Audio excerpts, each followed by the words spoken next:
Baik anak-anak, kita lanjutkan pelajaran kita dengan tetap menggunakan media pembelajaran jarak jauh. Pada bagian 1 tadi kita sudah mempelajari tentang kata umum dan kata khusus. Pada bagian kedua ini, unsur kebahasaan teks laporan percobaan akan kita bahas tentang istilah teknis atau kata ilmiah. Ya. Boleh istilahnya dibulak-balik menjadi kata teknis, istilah ilmiah boleh saja. Tentang kata dengan istilah nanti dibahas tersendiri. Istilah teknis atau kata ilmiah ini masih tetap merupakan unsur kebahasaan teks laporan percobaan. Ya. Nah, pada kesempatan ini mudah-mudahan apa yang akan Bapak uraikan bisa kalian pahami dengan mudah.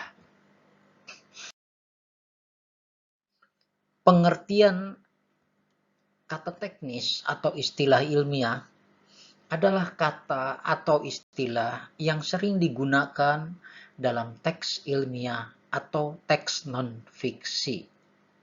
Ya. Walaupun mungkin dalam teks fiksi ada yang menggunakan istilah ilmiah ini, tapi maknanya mungkin bukan ke situ, ya. Nah, kita tidak membahas itu, yang kita bahas adalah tentang teks ilmiah, dalam teks ilmiah. Kita ambil contoh, apa itu yang disebut istilah teknis, apa itu yang disebut kata ilmiah. Yang berwarna merah, kata-kata yang berwarna merah di sini, itu adalah istilah teknis. Ya, itulah yang disebut dengan kata ilmiah. Pada kalimat pertama, pemerintah DKI Jakarta semakin gencar menangani pandemi di Jakarta. Pandemi ini adalah istilah ilmiah. Kalimat kedua, masalah retribusi perparkiran di Jakarta perlu ditata kembali agar tidak menjadi ladang korupsi. Kata retribusi, kata korupsi merupakan kata ilmiah. Kalimat ketiga, warga yang tidak menaati aturan protokol kesehatan berpeluang tertular dan menularkan penyakit. Kata protokol merupakan istilah ilmiah. Dengan melihat ini, bisa disimpulkan untuk memudahkan kalian mengerjakan bahwa kata ilmiah, bahwa istilah ilmiah itu menggunakan kata-kata yang berasal dari bahasa asing. Paham ya, Nak ya? Nah, jadi kata teknis atau istilah ilmiah umumnya menggunakan kata-kata yang berasal dari bahasa asing. Oke, ini di dalam kalimat. Contoh dalam teks, ini contohnya.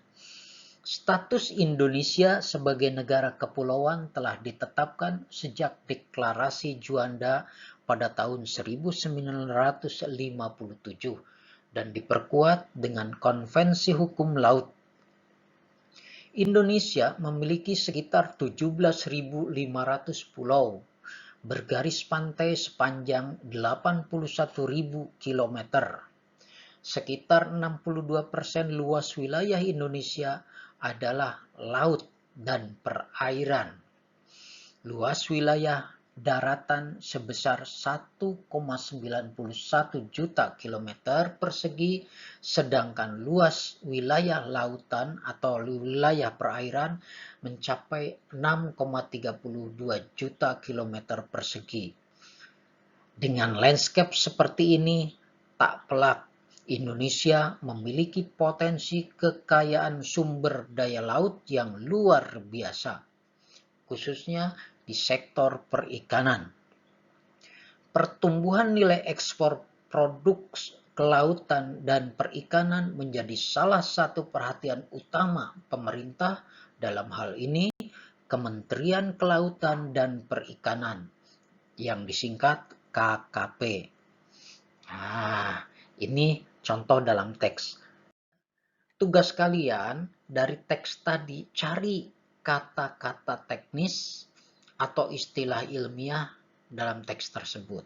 Kemudian nanti kalian urutkan secara alfabet. Alfabet itu mulai dari A, mana yang A, mana yang B, yang dimulai dengan huruf A, yang dimulai dengan huruf B, sampai ke bawah. Diurut secara alfabet. Nah, tugas ini kalian jawab pada Google Form yang Bapak bagikan. Bapak tunggu jawaban kalian sampai pukul 13 waktu Indonesia Barat. Paham ya, Naya? Silakan kalian kerjakan.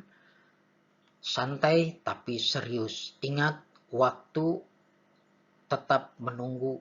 Lewat dari pukul 13 seperti hari Selasa yang lalu, jangan sampai kalian meninggalkan tugas dan tidak mengerjakannya.